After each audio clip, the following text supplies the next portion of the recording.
Persona 3 Reload is a game I owe a lot to. My video on Cendrillon is what put me on the map, and this not even that good clip is somehow my most viewed video ever. So with the Switch 2 port on the horizon, or out already thanks Silksong, I wanted to do a proper challenge of this game. And what I came up with is one I'm frankly shocked hasn't been done already, given the game's history. Can you beat Persona 3 Reload with an AI-controlled party? For some quick backstory, the original release of Persona 3 and its enhanced re-release, FES, did not have the option for the player to directly control party members. Instead, they were controlled by AI, who acted according to whatever tactics the protagonist set for them. However, the AI in most players' hands would often make really dumb decisions, and both it and the tactic system became the most infamous and memed upon aspect of the original Persona 3. Atlus then responded to these criticisms by adding the option for direct party member control in every subsequent game after FES. And while the option for party member AI and tactics remain, both were heavily gutted and lobotomized, because, put simply, who in their right minds would want to switch off direct commands? Well, today, that someone is me, as I see if I can beat the most up-to-date version of Persona 3 with the original dev-intended method. So with that said, here are the rules. The use of direct commands on party members is banned, and every action taken by them must be done by the AI. The use of the Scarlet Havoc theurgy is banned for main story bosses, and will only be used against regular encounters and Tartarus Guardians. I'm also banning the Armageddon theurgy since realistically, we won't need it, but I don't want the option anyway.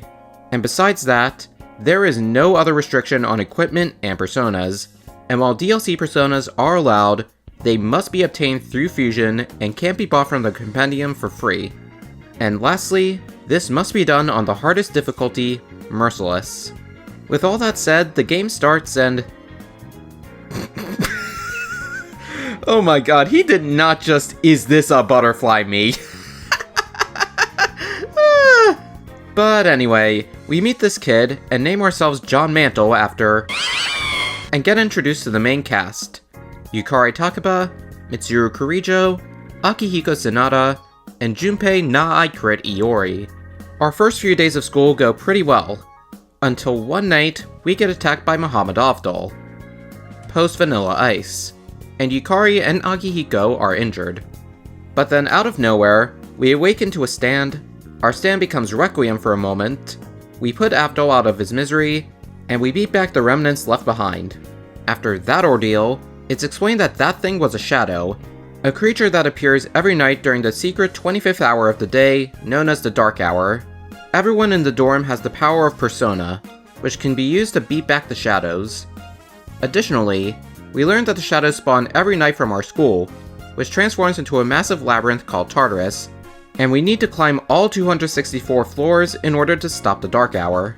On our first expedition, we only have access to Yukari and Junpei.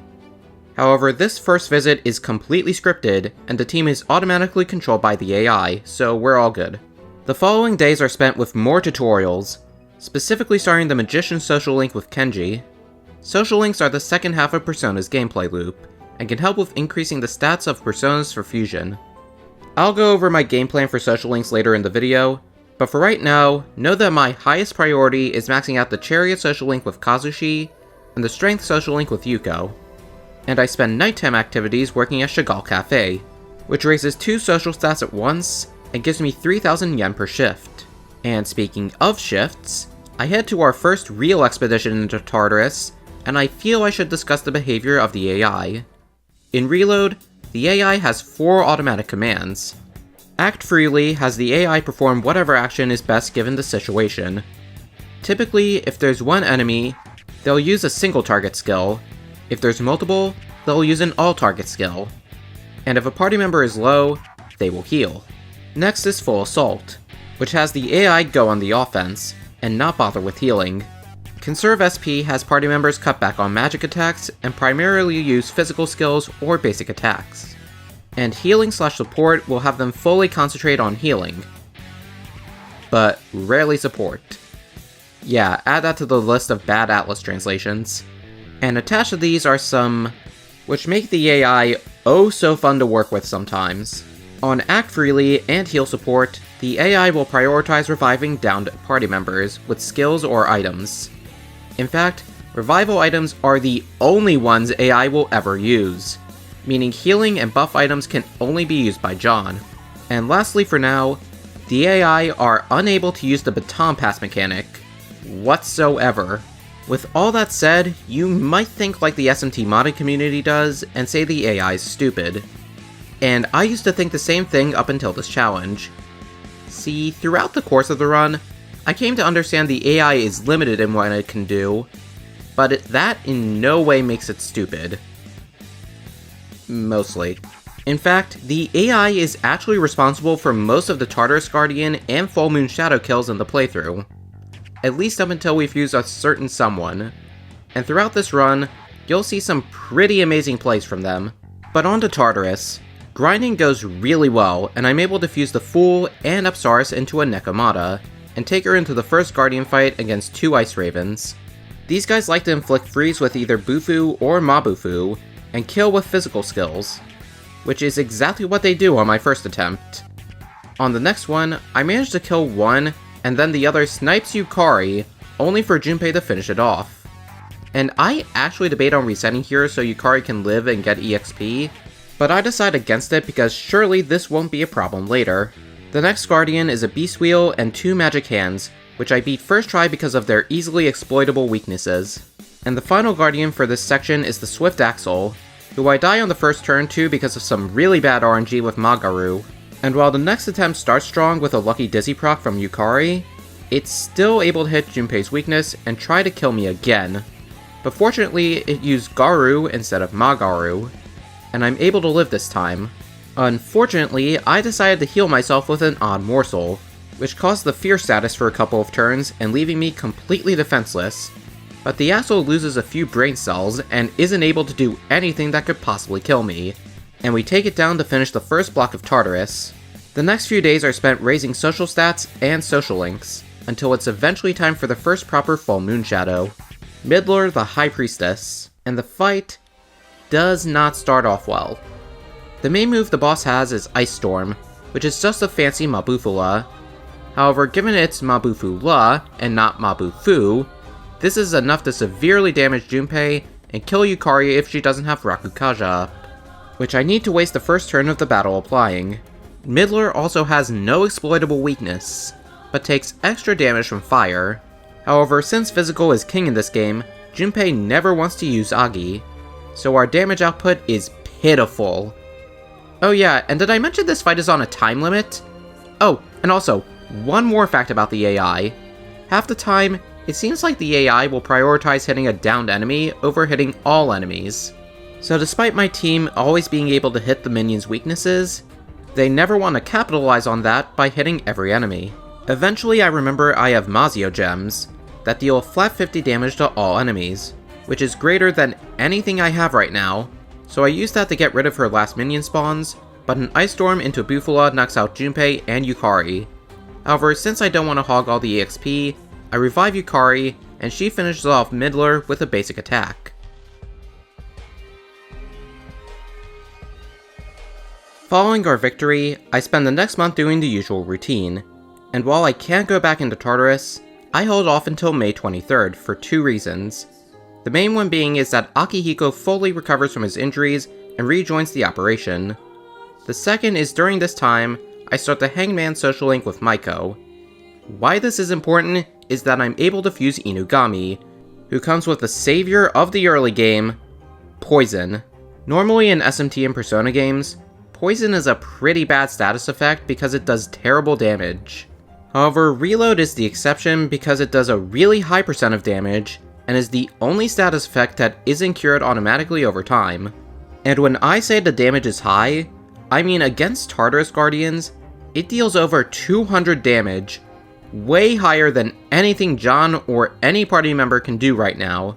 And why I specifically wanted Inugami is with 1 level up, he learns Poison Boost, which raises the odds of inflicting that status by 50%. And since Poisma has 60% odds, I have a base 90% chance to inflict poison, In fact, this status is so strong that I inflict the infamously difficult Clairvoyant Relic on my first turn. And keep in mind, it resists poison, and I was almost able to do the entire fight hitless, but then it just had to snipe Akihiko and Yukari at the last second. But fortunately, Junpei finishes it off with a basic attack. With another successful Tartarus operation, we continue on to the next full moon operation, where we need to save a student, Fuka Yamagishi, who got stuck in Tartarus for 10 days. We're successful in this effort, and Fuka is able to awaken to her persona, and we get ready to fight Emperor Wholehorse and Empress Nena. And before we go in, I should probably address the Makima in the room. Fuka is the only character in the game we could theoretically have direct control over, as she acts as a support unit and isn't deployed on the field. However, that's the problem. In order to use Fuka, I need to make the input, so for this run, here's how she'll work. The use of Fuka in combat is completely banned, meaning we won't be able to scan enemy weaknesses, or use her eventual Oracle Theurgy for buffing or healing. Additionally, most of Fuka's out-of-battle abilities are banned as well, with only 2 exceptions. Escape Route can get us off a particular floor and return to the entrance, and then Tartarus Search can map out an entire floor. But I will only use this against Greedy Shadows to bypass their minigame. Hopefully these rules are fine, and while you might think Complete Stallion and his queen would be really difficult without her, since you need to determine what weaknesses they have, friend of the channel Both Doors Cares let me know about their exact rotation. Nena starts off weak to Pierce, eventually rotates to Strike, and then Slash. Meanwhile, entire Mare starts off weak to Electric, and then goes to Ice, and then Fire. I'd previously fused a Zochoten who can exploit Elec, Pierce, and Strike, and I have Naga to hit Fire and Ice. And despite a very nasty Getsue crit on Junpei which dealt over 500 damage, the fight goes really smoothly, and before long, I send Full Steed and Incomplete Pony packing. For the next part of Arca, Mitsuru joins the party in combat, having her navigator duties replaced by Fuka, and I realize she is a lot better without the AI. Don't get me wrong, she isn't the Mare and Karen spamming idiot she was in Fess, but looking at her toolkit, it's very... And I actually end up replacing her fully after this section. But the first set of Guardians are a tower and 2 Cupids, which goes horribly after Yukari is taken down by a Makoga, and a Zeo from John gets reflected. One of the Cupids then tries to take out Junpei with a Garula, and then John is finished with a critical assault dive. Off to a great start already. But next attempt goes a lot better, as I find out the Cupids are weak to Zeo, and it happens that Oberon nulls Elec, so I can hit all the Cupid's weaknesses without any damage to me. And for the tower, I decide to enrage it to make it blindly use basic attacks. It still takes a while to chip away at it, and it even takes out Yukari, but Mitsuru is able to finish it off with a Theurgy. Oh yeah, Theurgies are super moves, and we unlocked them a visit earlier, and there was one part that looked like this, but just ignore that, it didn't happen. The next Tartarus Guardian ended up being way worse though. The lascivious lady, if I can speak, loves to inflict ailments, and her 2 Hulk Hogans capitalize on that by hitting us with powerful physical skills. I die multiple times here to either bad luck, or John getting hit by Confusion or Charm, both of which completely immobilize him and prevent him from healing the party, and he has to fill this role because of Yukari Na I Die Takaba. I actually ended up taking a break to grind and fuse Captain Kidd and Mokoi. Mokoi is going to be important here because, believe it or not, the ailment spammer can be inflicted with ailments. Shocking, I know. And Mokoi can inflict several. On my winning attempt, he's able to inflict the lascivious lady with poison and one of the Hulk Hogans with charm, and said Hulk Hogan did most of the legwork to finish the other one off. And finally, for the Intrepid Knight, poison does most of the work, and Junpei finishes it off with a crisp 69 damage. Nice. The next month of social life goes exactly how you expect, but I do want to know 2 personas I've used during this time.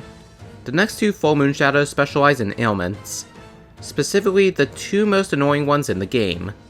Fear, which can make a party member skip a turn or flee, and Charm, which makes everyone frenzy, attack one another, or even heal the enemy, And while I can get Null Fear and Null Charm at this point, they're locked behind personas who require a ridiculous amount of grinding to get.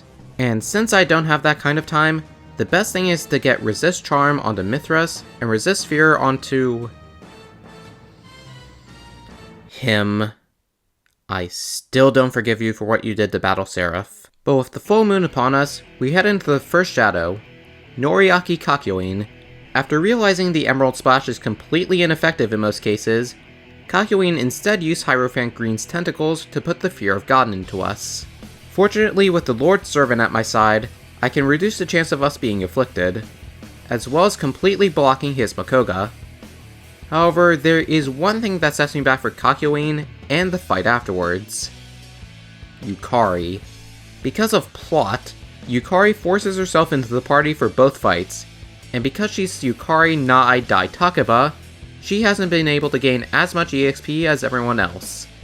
And by as much, I mean she's level 15, while everyone else is level 27.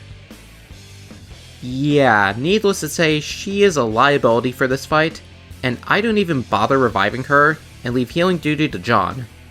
Which sucks because John is currently the only one who has access to Torrent Shock Gaming, the best physical skill for the early game, and outclasses everything else my party has.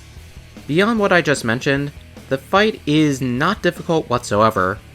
Just a war of attrition against my items, and Junpei and Akihiko don't even go down a single time. And before long, I use Torrent Shock Gaming to punch more holes than Dio did. Afterwards, we get jumped by Dan of Steel. And absolutely nothing happened beforehand. While Kakyoin was just a nuisance, Dan is just insufferable. Charm is, without a doubt, the most annoying status effect in the game. Especially if John gets charmed, we're just not allowed to play the game until it wears off. This is also where I made a huge mistake. Because I wanted him to use Diorama as much as possible, I set Akihiko to heal support. But if you remember what I said earlier, the AI's top priority on heal support is revival. So this resulted in the oh-so-fun situation where Yukari would constantly die, and Akihiko would literally waste all of my items trying to revive her. This was probably the dumbest decision the AI made all playthrough, and it set me back immensely for the next section of Tartarus.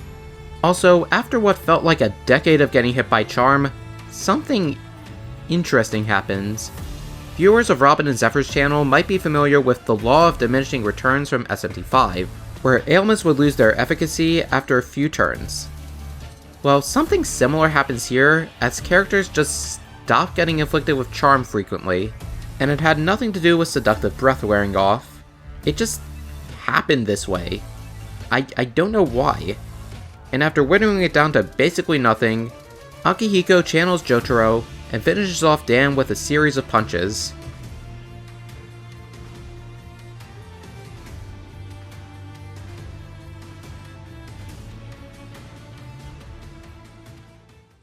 Following this, Cease pulls a P5X and goes on a vacation to the beach, where we're introduced to Aigis, the only character in the game we can classify as an AI. She's a super fighting robot just like Mega Man, who was designed to beat up shadows. And look, she even has a cannon arm too. Isn't that cool? And with another full moon down, that's another new Tartarus block unlocked. So let's talk about the Guardian fights. First is a set of 3 hourglasses. This type of enemy is usually free EXP because they're weak to physical. Unfortunately, these guys did not get that memo.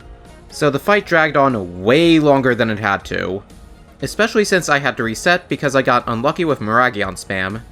But on the next attempt, I take them down despite several accuracy issues from my party.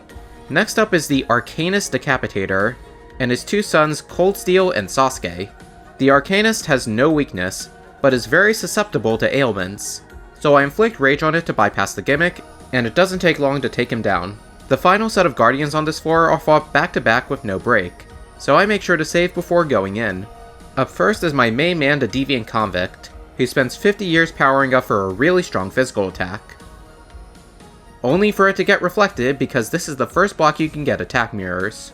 The next bosses are the Controlling and Dependent Partners. The Dependent Partner is weak to piercing, so Torrent Shock Gaming melts it, and despite a really close moment at the end where John gets frozen, Aigis and Junpei are able to finish it off before it can capitalize on that. Then for the first time this run, I actually decide to return to Tartarus later to complete the Monad section. Monad doors take two forms in this game. Normal ones can appear on any floor and contain a fight against a risky enemy, and the reward is crafting materials and a guaranteed shuffle time with 2 Arcana cards. The second type is the Monad Passage, which always appears at the end of a Tartarus block and contains fights on par, if not stronger than, Tartarus Guardians. I beat the first one despite some heavy casualties, and decide to come back another day for the last one since I'm fresh out of SP and I don't want to use my Soma yet. More school stuff happens, and another full moon is upon us. On our way to the next shadow, we get introduced to Takaya and Jin, who make up a rival group to seize Strega, and they trap us with none other than Polnareff and Enyaba, who put aside their differences to fight us together. Now when the fight starts, the duo are a giant tank who take basically no damage and deal a ridiculous amount of damage to us. However, by using Theurgy, we're able to split them into smaller, slightly less tanky forms. Get it? Because they're a tank? Okay. Enyaba tries to snipe us with light element insta-kills and Torrent Shock Gaming, and Polnareff goes for physical attacks. Honestly, the hardest part of the fight is surviving long enough to split them apart the first time, and despite some setbacks, this is probably the second easiest full moon shadow in the game, and they go down as such. And with this full moon operation done, comes a turning point in the run, as we unlock 3 new party members. Koromaru the doggo is extremely powerful normally, but when he's controlled by the AI, he's kinda garbage, so he's benched. Then there's Shinjiro Aragaki, who is normally the most broken party member in the base game. However, when controlled by the AI, he can't even use his most powerful skill, Bloody Charge. So because of that, he's also benched. And then finally is Ken Amada, who will be staying at the dorm for a while, and will be throwing Yukari in Robin's trash can alongside Heat and the personas from Innocent Sin. This is because this 10-year-old child is somehow a better healer than Yukari, and Ken will now complete my endgame team of himself, Junpei, and Aigis. And I feel this is the point I can't dodge the topic anymore, so let's talk about what I plan to do for the social sim aspect for this game.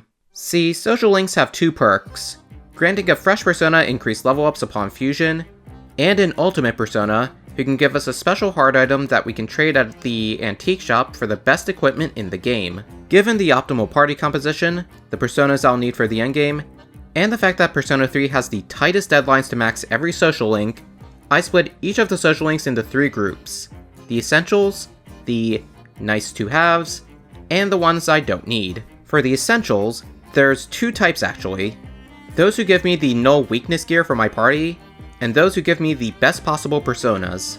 In Camp 1, the Chariot social link with Kazushi unlocks Thor, who covers Aigis' weakness to electric.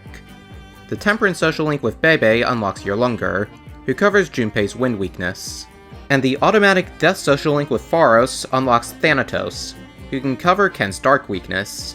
In Camp 2, the Strength social link with Yuko gives Adavaka as an ultimate persona, who, while nice, is not the end goal, as within this Arcana lies the best persona in the entire game, who I will talk about in due time. Likewise, the Tower Arcana with Mutatsu the Monk unlocks Chi-Yu, a great persona in his own right, but we want this Arcana for the Crypt Master of the East, Masakato, who gives Junpei his best weapon, which adds +5s to all stats and doubles his crit rate. This combined with his combat characteristic will complete Junpei's transformation into Crit Pay. This Arcana also gives access to Shiva, who in typical Shiva fashion, has a unique skill that is one of the strongest in the entire game. And for an oddball in this camp, the Justice's Chihiro gives Melchizedek, who is kinda garbage, but Chihiro is best girl, so I want to max her out. As for the nice to haves, the Devil of Tanaka and the Sun with Akinari are the only 2 in the entire game where dialogue choices don't matter, so they can't hurt to do. And some of my other personal favorites are Yukari, Hayase, Odagiri, and the Old Couple, so I'll be working on those when none of my high priority ones are available. Maya is also one of the only ones available on Sunday, so I'll do her while Akinari is unavailable. And January is basically Aigis month, who is pretty good since Metatron gives her her best weapon. And finally, the ones I can go without. Kenji and especially the Gourmet King are my last resort hangouts. Kenji because he's weird, and the Gourmet King because he's a terrible human being. Mitsuru is also in this tier because while her social link isn't bad, it's locked behind having max academics, which takes an eternity to get compared to Charm and Courage, and by the time I do max it out, it's too late to start a new social link not named Aegis. Fuka is also unfortunately being skipped because she's locked behind Scott the Woz, who I completely forgot existed. Sorry, Scott. And finally, for the social sim aspects of the game are the linked episodes. Hangout events with the male party members to make up for the fact they don't have social links. The only one who is absolutely essential is Shinji, as Nicolas Cage will grant the protagonist easy access to Bloody Charge. But I make sure to do the others whenever they come up. With all that preamble out of the way, I can talk about Tartarus, and honestly, with my full team assembled, all the Guardians in the next block go down relatively smoothly. It's only the Monad passage at the end that gives me any trouble. The gimmick with this block is that the enemies are all dice.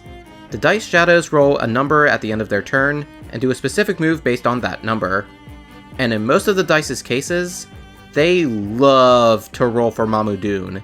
And given that Ken is weak to Mamudun, let's just say this took more tries than I'd like to admit. Anyway, after another month, we get ready for a full moon shadow, and this time, it's Joseph Joestar himself. And it seems that Hermit Purple has become Requiem, and is now able to connect to the entire power grid of Iwatodai. Now this is one fight where I knew my A-team wouldn't cut it, since Aegis is weak to electric, and Junpei is indisposed for the evening. So my party is pretty much meat shields to deal chip damage. So in this case, what's the strategy? Well, I'd actually been making heavy use of the fusion calculator and skill cards from Shuffle Time to craft personas that would specifically help me deal with the previous, current, and next full moon shadows. For Polnareff and Enyaba, that was Virtue. And for Joseph, it's the one and only Mothman, baby! Mothman has an innate repel to electric attacks, and combining that with an Electric skill card I got way back in Arca, we can deflect Joseph's powerful Giga and Terra Spark attacks right back at him for way more damage than I can do at the moment.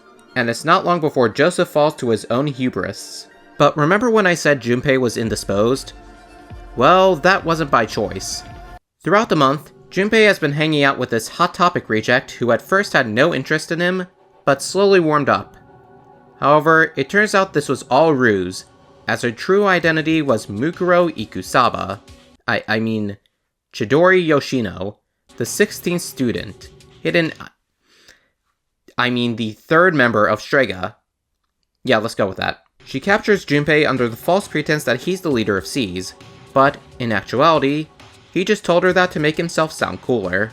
But fortunately for him, the rest of the team arrives back in time to apprehend Chidori, who will spend the next few months in recovery after experiencing symptoms of persona withdrawal. It's here where her relationship with Junpei truly blossoms, which I know from my first playthrough, but here, I skip past the entire thing because I record this footage you see late at night, and these cutscenes can go as long as 10 minutes sometimes.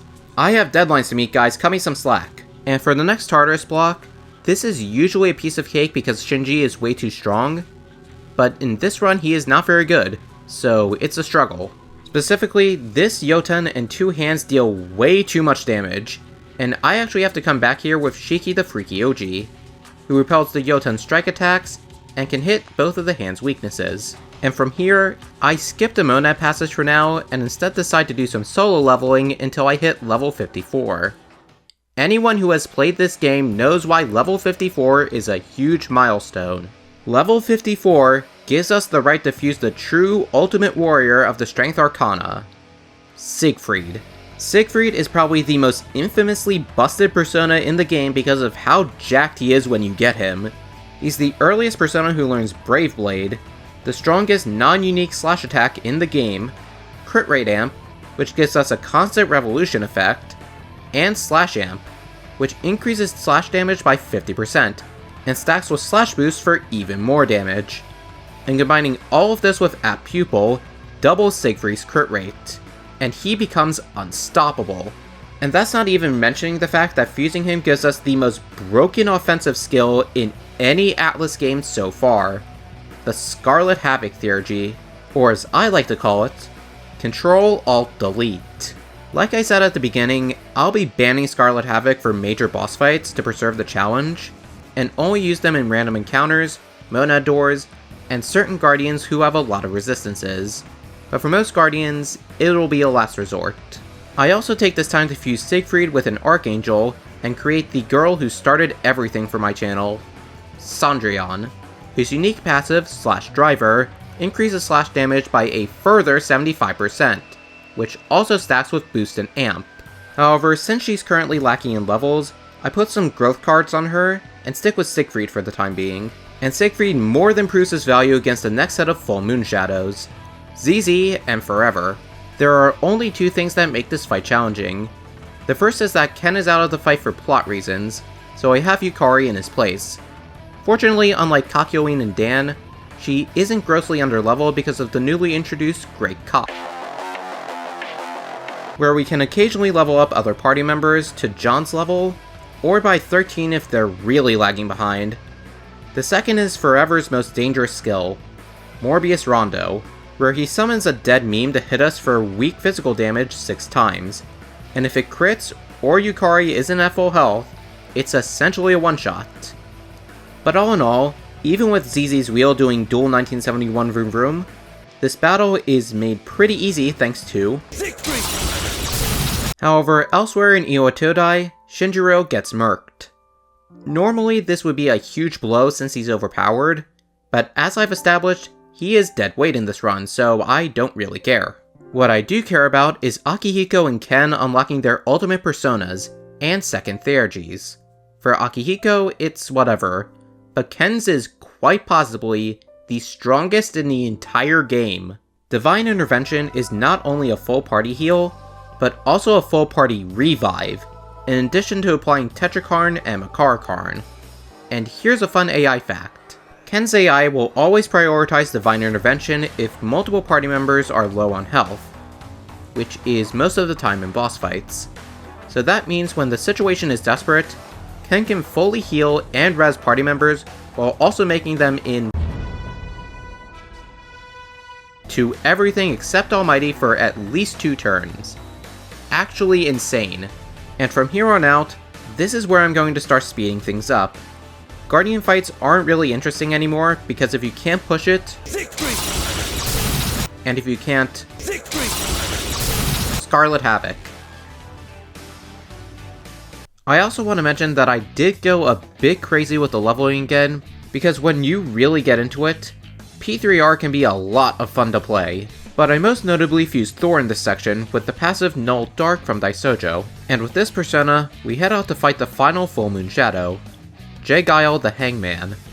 However, before that, Strega stands in our way, and if you thought my leveling would trivialize this fight, then yeah, these guys have the unique mechanic of stealing our mechanics.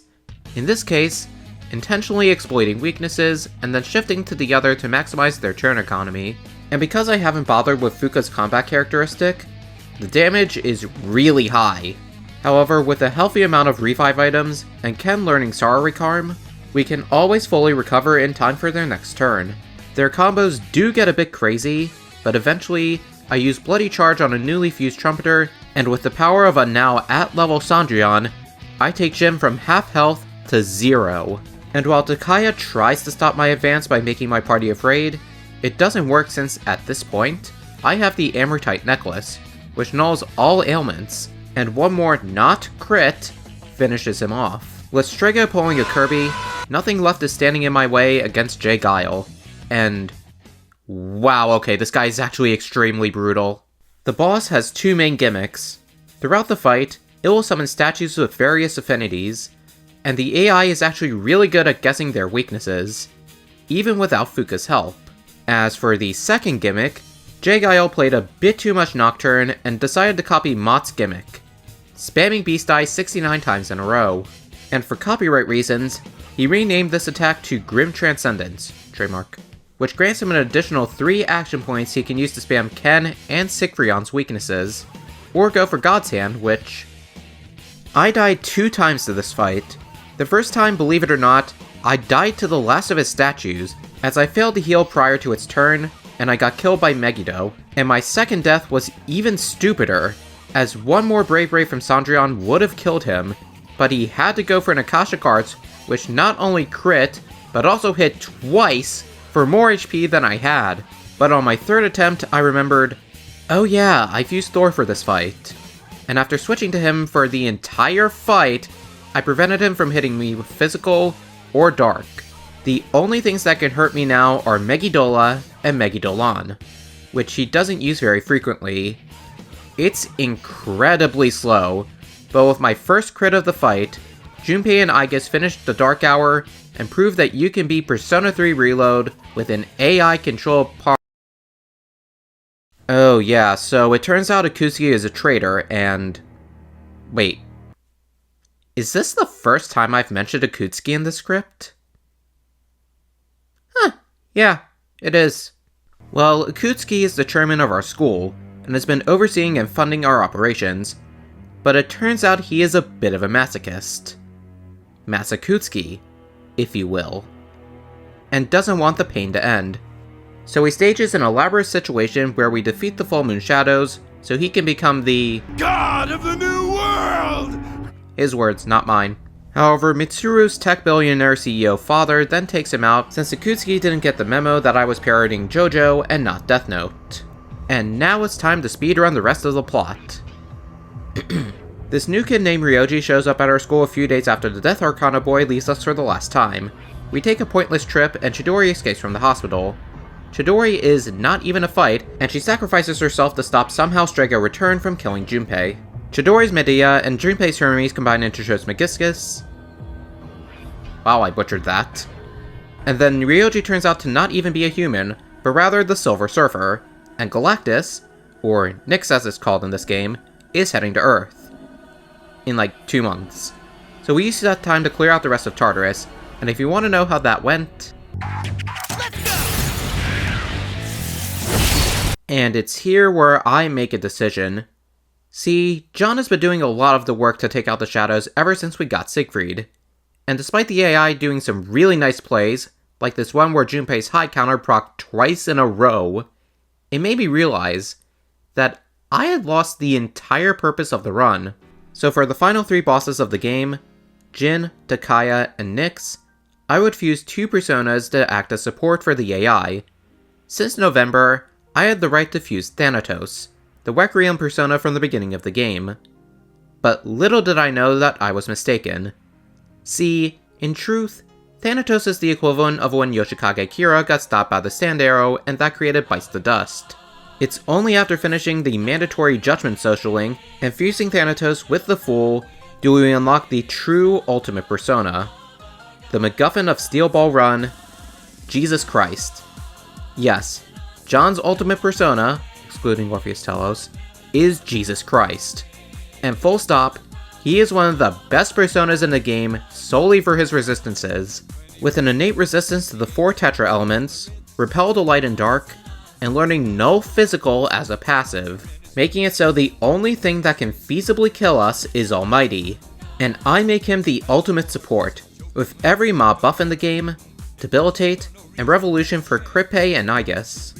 As for my second persona, I thought it fitting if I contrast Jesus with the demon lord himself, Lucifer, who I fuse with Auto Mataru Kaja and Auto Maraku Kaja.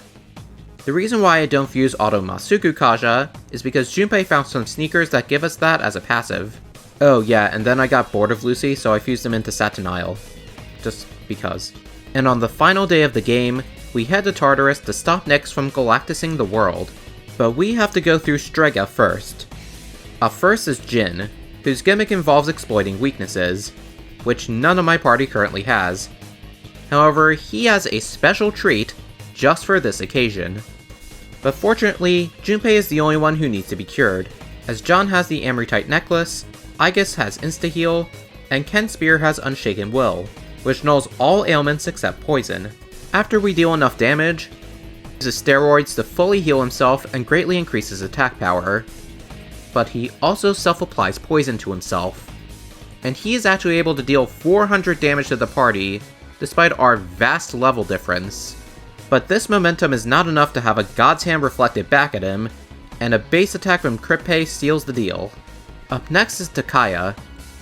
Honestly, the hardest part of the fight is the force damage barriers Atlas installed here for story reasons, making it so damage into 2000s barely put a scratch on him.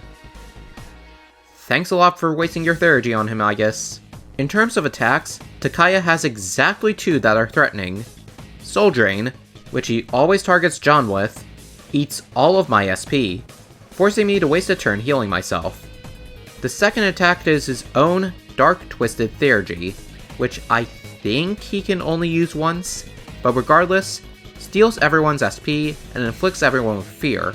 However, this means nothing against my all-physical party, and Krippe immediately punishes him for drawing out the fight. At last, the time has come for the final boss, Galacnyx. Nyx is a whopping phase gauntlet with 1500 HP for of her phases, and for attacks, she has access to all of the unique skills from the Full Moon Shadows. The first few phases go down pretty quickly, but things quickly change when she changes to Whole Horse, and introduces 2 powerful physical moves, Sweep and Sunder, and if she lands critical hits, they can deal a ton of damage. Things also get tricky when we get to Joseph's phase, and she can exploit Yukari's electric weakness. Yup, in a severe lapse in judgment, I chose to field Yukari over Ken, and that decision quickly came to bite me, specifically in the Forever and J. Guile phases, where she uses powerful physical moves that... Yukari. Never change. But when we finally get to phase, Nyx unleashes her true Arcana, Manish Boy's Death 13, where she increases her HP to 7,000, and can use most of the Full Moon Shadow's abilities, most notably, J. Guile's Grim Transcendence trademark, which she uses to chain together turns like a madwoman. Also during this phase, Nyx uses Heat Riser to buff all her stats, and even after dispelling it, my team gets a severe accuracy nerf that I just could not explain. With all these crazy combos, I need to end this phase quickly. And unfortunately in my attempt to do so, I used the best friend Sergi to charge up Junpei's, and he decided to use Blaze of Life over Hack and Blast, the first time I've ever seen him use it in this playthrough, and the first time he's used it all fight. The one time I needed a meaty physical skill, and he uses magic. Junpei, why? But I keep a steady stream of buffs going, I keep my party healthy, and with the power of Junpei's Gigantic Fist, and a Deus Ex Machina from John, we beat Persona 3 Reload with an AI-controlled party. Thank you all for watching. If you like what you saw here, consider liking, commenting, and subscribing to help build a community, and consider hyping up this video to get it boosted in the algorithm. Until next time, this is Jaffinator, signing off.